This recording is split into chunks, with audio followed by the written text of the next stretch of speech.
आज मैं आपको एक बहुत इंपॉर्टेंट बात बताने वाली हूं, एक ऐसी प्रज्वलित ज्वलंत, कहना चाहिए ना सबसे ज्यादा डिमांड में जो टॉपिक होता है, हाउ टू क्लियर बैकलॉग्स।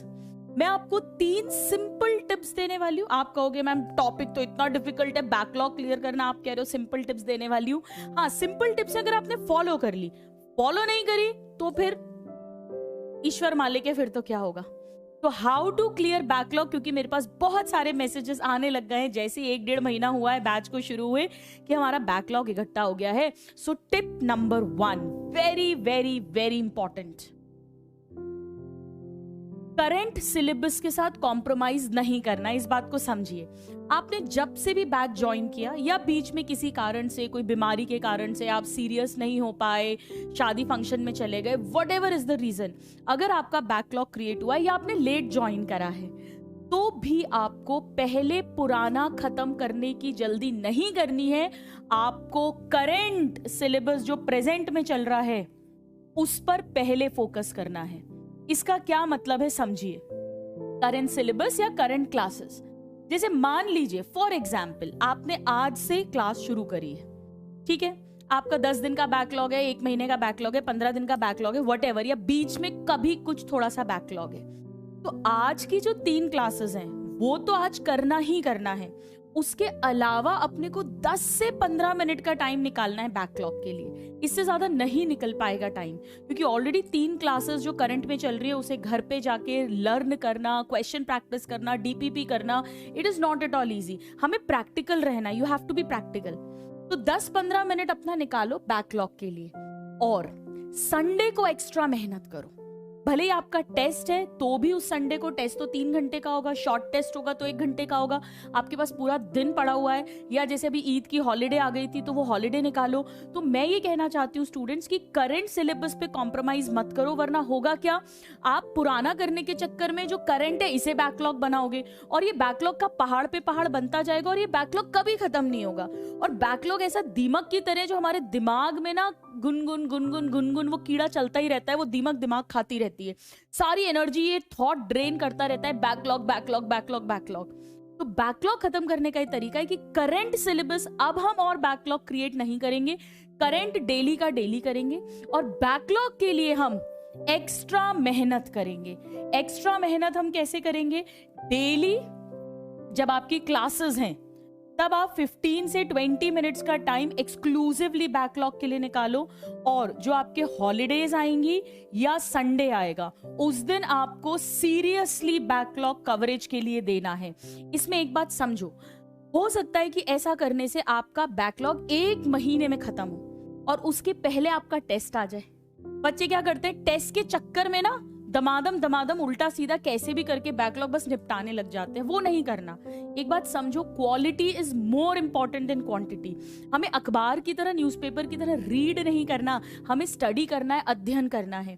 तो भले ही आपका बैकलॉग कंप्लीट होने में 1 मंथ का टाइम लगे, और मान लो 15 दिन बाद आपका टेस्ट आ रहा है, तो कोई बात नहीं है, जितना सिलेबस आपका बैकलॉग का रह गया है उससे रिलेटेड क्वेश्चंस आप मत अटेम्प्ट करो। ऐसा नहीं आप टेस्ट मत दो, टेस्ट तो दो, क्योंकि उससे ही तो पता चलेगा कि जो करंट में पढ़ रहे हो वहां के क्वेश्चंस बन रहे हैं या नहीं।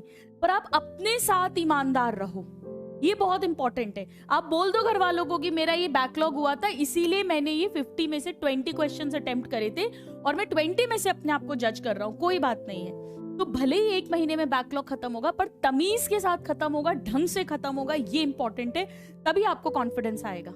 तो सारे स्टूडेंट्स करंट जो चल रहा है, जो भी चैप्टर हो, जो भी सब्जेक्ट हो, वो चलने देना है। हाँ, फिजिक्स केमिस्ट्री में अगर आपको लगता है कि कहीं पे कोई पुराना कंसेप्ट अप्लाई हो रहा है तो वो टॉपिक पढ़ लो आप। बायो में तो ऐसा होगा नहीं, सब कुछ हम लोग अलग अलग करके ही पढ़ाते हैं, और एक्स्ट्रा मेहनत करनी पड़ेगी।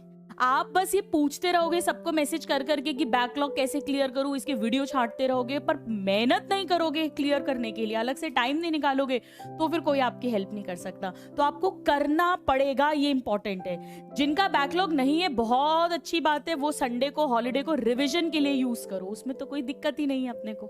तो एक तो करंट सिलेबस पे फोकस करना है, दूसरा एक्स्ट्रा मेहनत करना है अपने को to clear the previous backlog, and number 3, नया बैकलॉग क्रिएट नहीं होने देना। No new backlogs. क्रिएशन, ये बड़ा इंपॉर्टेंट है। आप स्टूडेंट्स सोचिए, जिनके बैकलॉग्स हैं, ईमानदारी के साथ सोचिए कि बैकलॉग क्यों क्रिएट हुआ। मैं आपको लिख कर देती हूँ 90%, 90 क्या 95, 96% टाइम बैकलॉग जो है वो केवल और केवल नालायकी के कारण क्रिएट होता है, आलस के कारण क्रिएट होता है, अपनी बदतमीजियों के कारण क्रिएट होता है, और कुछ भी नहीं होता है। बहुत रेयर ऐसा होता है कि किसी की तबीयत खराब हो गई है या फैमिली में कुछ ऐसा हो गया है जिस कारण से उनकी पढ़ाई डिस्टर्ब हो गई है, या कोई शादी में जाना पड़ा है उस कारण से डिस्टर्ब हो गई है। 95 क्या 99% टाइम कारण होता है अपनी ही नालायकी। क्लास मिस कर रहे हो, ढंग से याद नहीं कर रहे हो। हाँ, 2-3% ऐसा भी होता है कि आपने नया बैच ज्वाइन किया है, आपको उतनी सेल्फ स्टडी की आदत नहीं है, तो आप कोप अप नहीं कर पा रहे हो। वो होता है 2-3% के साथ में, या आपने लेट ज्वाइन किया है, वो एक अलग बात है।